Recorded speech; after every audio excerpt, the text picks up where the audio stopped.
Je m'appelle Nelly et je vous emmène prendre une respiration à Cordon.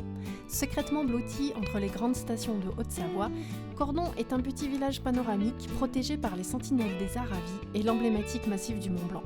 De rencontre en excursion, je vous fais découvrir une montagne confidentielle mais ô combien vivante et accueillante. Bienvenue à Cordon, la montagne grand format. Elle est bien cachée, pourtant ici tout le monde la connaît.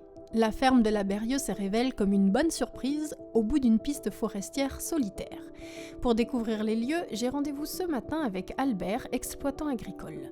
Il est encore tôt, Albert termine de nourrir ses 25 vaches laitières de race tarentaise. En l'attendant, j'enfile une Charlotte et file au laboratoire retrouver Noémie, apprentie.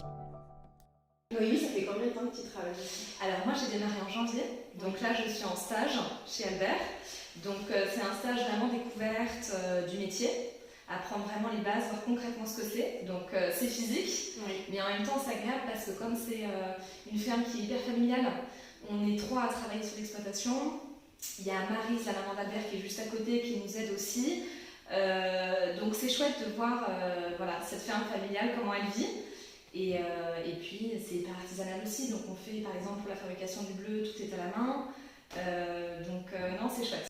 Du bleu, certes, mais à la ferme de la Berrieux, on fabrique aussi les emblématiques tomes et raclettes de Savoie en IGP.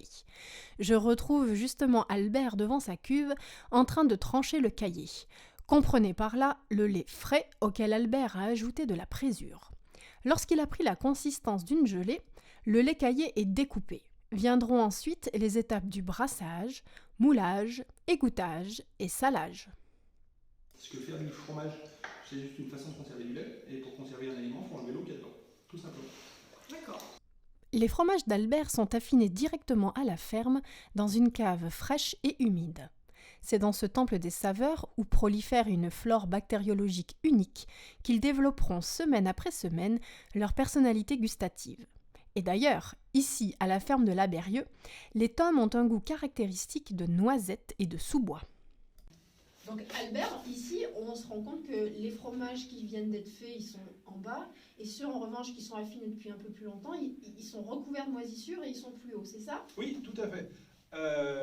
Donc en fait, on range toujours une clé dans ce sens-là. On commence par le haut et on descend petit à petit. D'accord. Parce que comme le mucor, c'est un champignon, en fait, quand on le tapote, il y a une petite poussière qui s'envole, c'est des spores, comme quand on va ramasser des champignons dans la nature. Oui. Et en fait, les spores, ils tombent sur les autres. Et même en faisant ça, par exemple, demain, il y aura des poils ici, parce qu'avec mes mains, j'aurais colonisé le dessus du fromage. Comment tes parents vivaient le métier par rapport à toi aujourd'hui ? Alors, à la génération de mes parents, c'était être agriculteur, c'était une vie. Aujourd'hui, sur notre génération, c'est devenu un métier, avec des gens qui ont fait ça par vocation, pas par continuité ou par sentiment d'obligation peut-être. Même si les conditions de travail sont dures, parce que je suis dans un endroit assez pentu, avec des terrains pas facilement exploitables, mais on a quand même un cadre de vie, et tous les jours quand on regarde dehors, il n'y a pas beaucoup de gens qui ont des bureaux comme les nôtres.